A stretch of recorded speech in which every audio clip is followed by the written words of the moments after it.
بسم اللہ الرحمن الرحیم، السلام علیکم ورحمۃ اللہ وبرکاتہ۔ دوستوں، میں مفتی عبدالوہاب قاسمی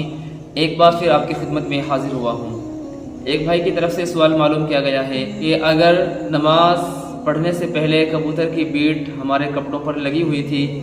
اور ہم نے نماز ادا کر لی تو کیا ہماری نماز ہو گئی یا نماز کو دوبارہ لوٹانا پڑے گا، نماز دوبارہ پڑھنا پڑے گا؟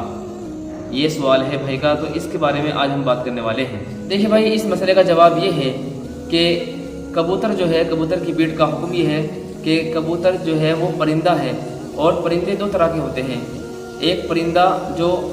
حلال پرندہ ہوتا ہے اور ایک پرندہ وہ جو حرام پرندہ ہوتا ہے۔ اب حلال پرندوں میں بھی دو طرح کے پرندے ہوتے ہیں، ایک اڑنے کی صلاحیت رکھتے ہیں، اڑنے کی طاقت ہوتی ہے، قوت ہوتی ہے، اور دوسروں میں حلال پرندوں میں ہی اڑنے کی طاقت قوت نہیں ہوتی ہے، وہ زمین پر ہی پیٹ کرتے ہیں، زمین پر ہی نجاست کرتے ہیں۔ تو ان دونوں میں جو اڑنے والے ہیں، مثال کے طور پر جو حلال پرندہ اڑنے والا ہے جیسا کہ کبوتر ہے، چڑیا وغیرہ ہے، تو ان کی بیٹ کا حکم یہ ہے کہ ان کی بیٹ پاک ہوتی ہے، اگر کپڑوں پر لگ جائے تو اس سے نماز پڑھنا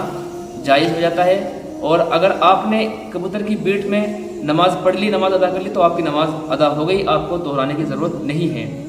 اور اگر وہ حلال پرندہ اڑنے والا نہیں ہے، زمین پر رہتا ہے، جیسے بطخ ہے یا مرغی ہے، تو ان کی بیٹ کا حکم یہ ہے کہ وہ نجاست غلیظہ میں آتی ہے۔ نجاست غلیظہ جیسا کہ بطخ اور مرغی، ان کی بیٹ جو ہوتی ہے وہ سخت ہوتی ہے، تو ان کا مسئلہ یہ ہے کہ اگر یہ وزن کے اعتبار سے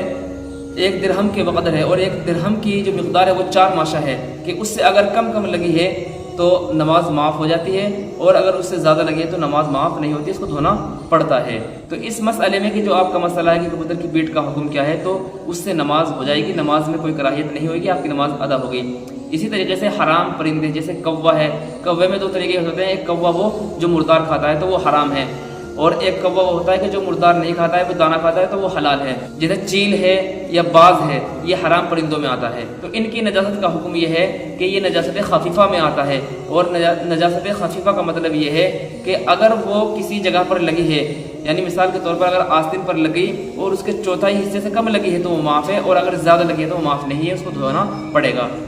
تو امید ہے بات آپ کی سمجھ میں آئی ہوگی۔ آپ لوگ اس ویڈیو کو خوب زیادہ شیئر کیجیے، آپ کے بھی کوئی مسائل ہو، کوشچنس ہو، ضرور کمنٹ باکس میں لکھیں۔ ملتے ہیں نیکسٹ ویڈیو میں، تب تک کے لیے اجازت، السلام علیکم ورحمۃ اللہ وبرکاتہ۔